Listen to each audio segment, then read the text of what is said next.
आज हम पढ़ने वाले हैं मेंसुरेशन। मेंसुरेशन के कुछ सूत्र पढ़ेंगे और उनके डायग्राम सहित कि किस तरीक़ा से मेंसुरेशन के फार्मूले करने हमको तैयार।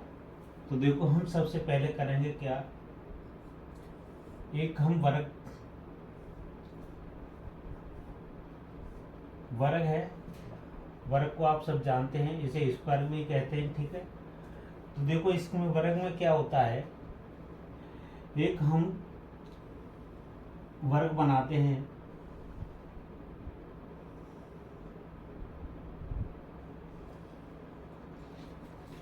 ये इसकी ए बी सी और डी, ठीक है। इसको कोई नाम दे देते हैं। तो देखो, वर्ग क्या होता है उसके बारे में सबसे पहले जानते हैं। देखो, वर्ग में क्या होता है, वर्ग में 4 भुजाएं होती हैं और प्रत्येक कोण 90 अंश का होता है। सबसे पहली बात यह है कि वर्ग होता क्या है कि वर्ग में 4 भुजाएं होती हैं और प्रत्येक कोण कितने का अंश का होता है, 90 अंश का होता है। देखो, इसका जो कोण होगा 90 अंश का होगा, ये भी 90 अंश का होगा, ठीक है। वर्ग ये हो गया।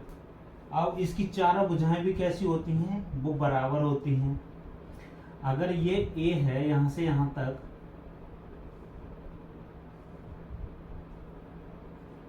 तो ये भी ए होगी यहां से यहां तक, ठीक है।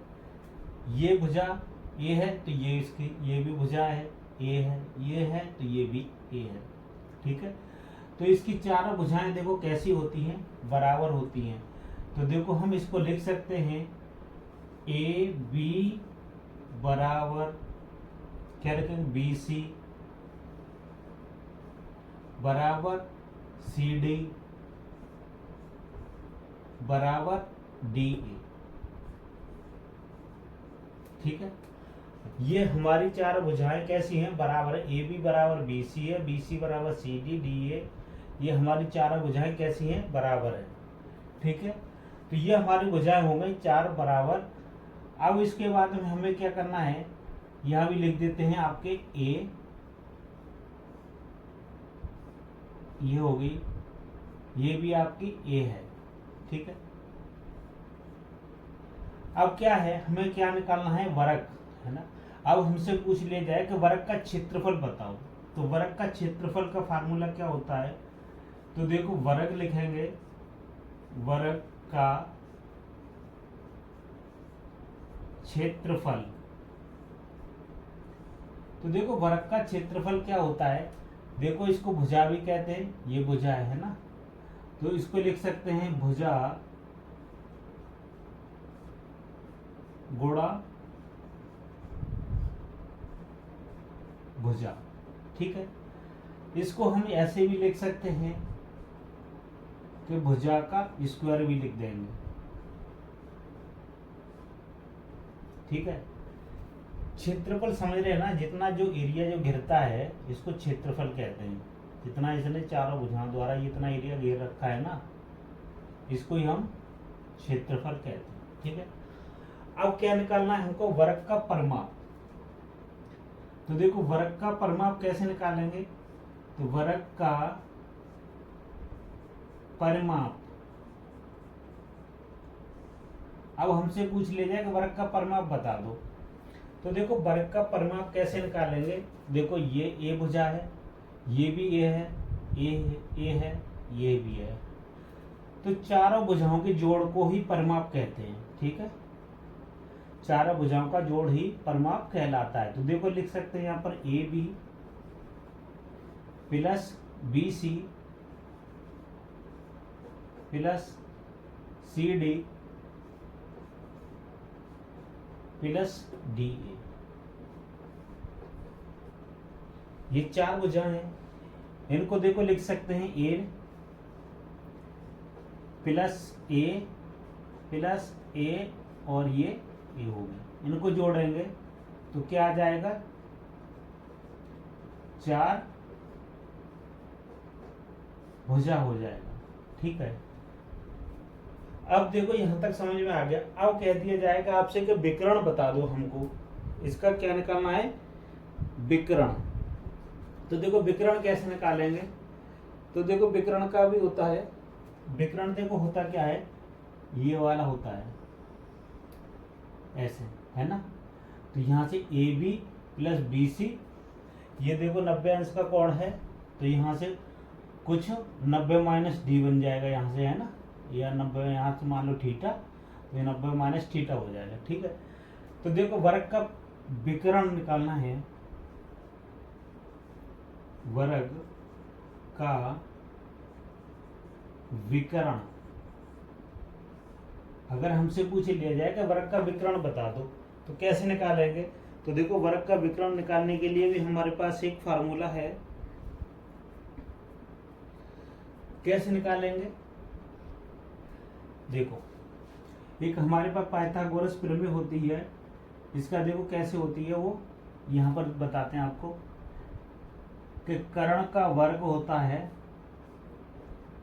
बराबर लंब का वर्ग प्लस आधार का वर्ग, ये लिख सकते हैं हम, ठीक है, क्योंकि हमें यही तो निकालना है। तो देखो ये यहाँ से यहाँ तक ये क्या हो गया, कर्ण हो गया, इसके सामने 90 के अंश के सामने होता है वो हमेशा कर्ण ही होता है, ठीक है। और जो थीटा एंगल बनाता है उसके सामने लंब होता है, इसके आधार होता है, ठीक है। तो देखो यहाँ पर क्या है, तो हमें पूछा है विकर्ण, है ना। तो विकर्ण निकालने के लिए क्या करेंगे, देखो भुजा, है ना, तो इसको लिखेंगे, देखो भुजा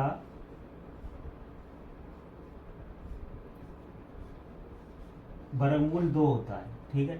अब इसे निकालेंगे कैसे, ये देखो हमको कैसे करना है। तो देखो यहाँ से क्या करेंगे, इसको लिखेंगे AC का वर्ग, ठीक है।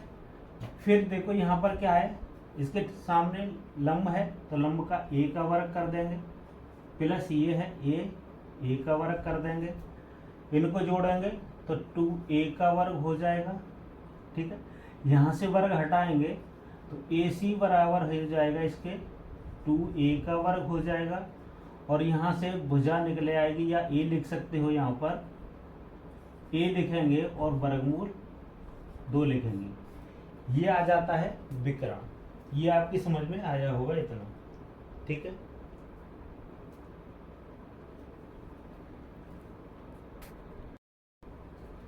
देखो अब पढ़ेंगे क्या, आयत, ठीक है। पहले हमने पढ़ा वर्ग, अब पढ़ेंगे हम आयत। देखो आयत क्या होता है, आयत में भी देखो 4 भुजाएं होती हैं,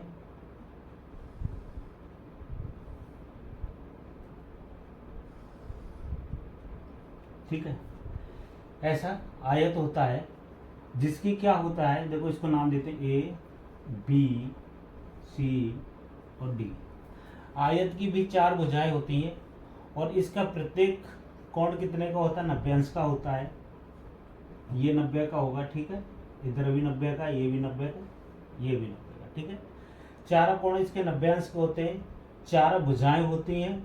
फिर देखो क्या है, इसमें क्या होता है आयत में, कि आयत में आमने सामने की भुजाएं कैसी होती हैं, बराबर होती है। आमने सामने देखो, इसके सामने की भुजा ये है, इसके सामने की भुजा ये है, ठीक है। आमने सामने की भुजाएं कैसी होती हैं, ये होती हैं हमेशा बराबर, ठीक है। ये चीज आपकी समझ में आनी चाहिए कि आयत होता क्या है, ठीक है। अब देखो हम इसको मान लेते हैं थोड़ी देर के लिए कि इसकी लंबाई L है, ठीक है, और इसकी चौड़ाई है